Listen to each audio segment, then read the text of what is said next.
શ્રી કૃષ્ણાય વયમ નુમઃ. પહેલો શ્લોક. બીજો શ્લોક. યમ પ્રવ્રજંત મનુપેતમપેત કૃત્યમ દ્વેપાયનો વિરહ કાતરયા જુહાવ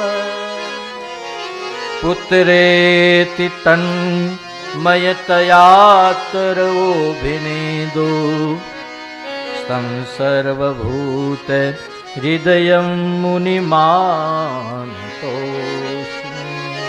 વ્યાસજીના ઘરે સુખદેવજીનો જન્મ થયો. જન્મતા વેત પોતાનું નાળ હતું જે એ ખંભે લઈ સુખદેવજી દોટ મૂકી દોડવા લાગ્યા. વ્યાસજી પાછળ દોડ્યા. હે દીકરા ઊભો રે, હે બેટા ઊભો રે. અને ત્યારે સુખદેવજી તો ઊભા ન રહ્યા, પણ સુખદેવજીના પ્રતિનિધિ તરીકે ઝાડવાઓએ જવાબ આપ્યો. શું જવાબ આપ્યો તો મહારાજ વ્યાસજી, જવા દો તમારા દીકરાને.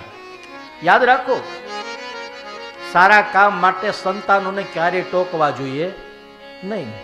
બારમાં જતો હોય તો દીકરાને ટોકવો, પણ મંદિરમાં જતો હોય તો હારે વયું જવું. મોટો ભગત થઈ ગયો એકટાણું જઈએ તો હાલે એવું નહીં કહેવાનું. મંદિરે જતો હોય તો જવા દેવાનું.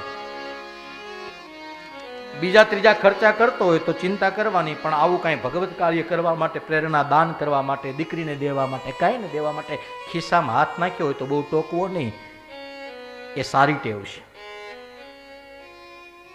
તો વ્યાસજીના દીકરા વતી, શુકદેવજી વતી ઝાડવાઓએ જવાબ આપ્યો. શું જવાબ આપ્યો? ઝાડવાઓએ કીધું, વ્યાસજી તમારો દીકરો છે ને એ જન્મો તમારી ઘરે, પણ એ સમષ્ટિના કલ્યાણ માટે, વિશ્વ કલ્યાણનું એનું કામ છે, એટલે એને જવા દો. જુઓ, અમને જુઓ.